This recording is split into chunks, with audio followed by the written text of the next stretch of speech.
if everybody kind of sees that it's this guy, or if everybody kind of has already rallied around a guy who's already led you before, does that sway the decision at all, or is it just a matter of like, this is what I see on tape, so this is who I think it should be?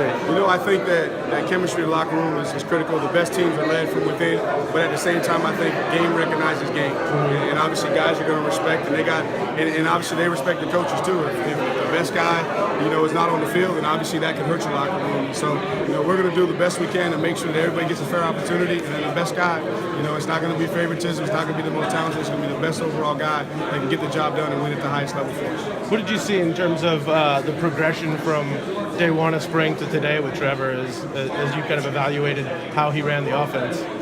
Just today, talking with him on the sideline, it's like you're talking to a veteran guy, him and Hunter. You can talk about what happened in the previous play and come off and say, hey, Coach, what do you think happened there? Well, this is what I saw. I saw that too. That's why I did this. And so just a big picture, being able to see the big picture with both of those guys on my sideline was really refreshing because I don't get to talk to him much in practice. I let Streeter coach the quarterbacks, but today Streeter was on the other sideline, and so I had an opportunity to interact with them. They both knew what they wanted to do. They knew the plays that they liked, and they were very, very communicative on the sideline. So that was good to see out of both of them. How excited are you to see T. Higgins as a sophomore going out there and doing some of the stuff he did today on an actual game day? I think that was something that we've always known he's capable of.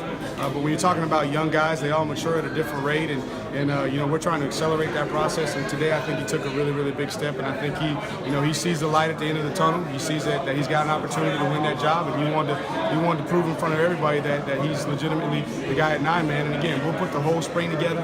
Obviously, there were some days where he probably could have done a little bit better, but to see him come out and make those big plays, does help him out. Thanks, Tony. Appreciate it. Adam Choice, you talked about him pretty much all spring. Was it good to see him get out and do that today? No question, because again, obviously, not everybody gets to see what I see, on a daily basis.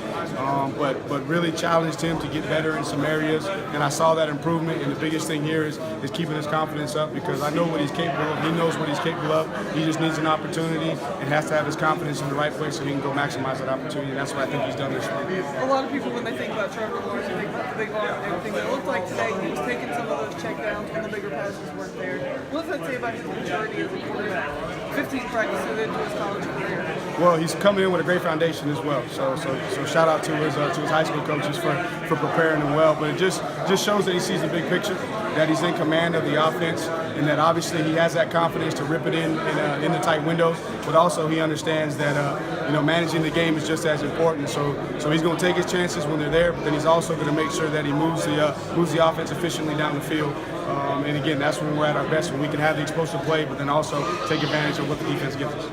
Tony, to get Mitch Hyatt back for another year, you don't even have to worry about the left tackle position. The joy that it is as an offensive coordinator. Right. And then what are some areas you want to see him improve before the season starts? Mitch is challenged every single day in practice by Cleveland Farrell. He has to go every single rep against Cleveland, and again, we know the caliber player that Cleveland is, but he's held his own, and I've seen him get better with his technique. So the biggest thing with Mitch is he's got to really, really commit to the weight room. He's a guy that came in and played as a true freshman, so he hasn't had a power hour. He hasn't had, an off season, where some of your other freshmen made red shirt and they got time to focus on increasing their strength, their core strength. So get a little bit stronger, continue to improve his technique, and just keep battling. If he'll continue to play with the confidence that he's played with all spring, his technique will improve to the level that it needs to.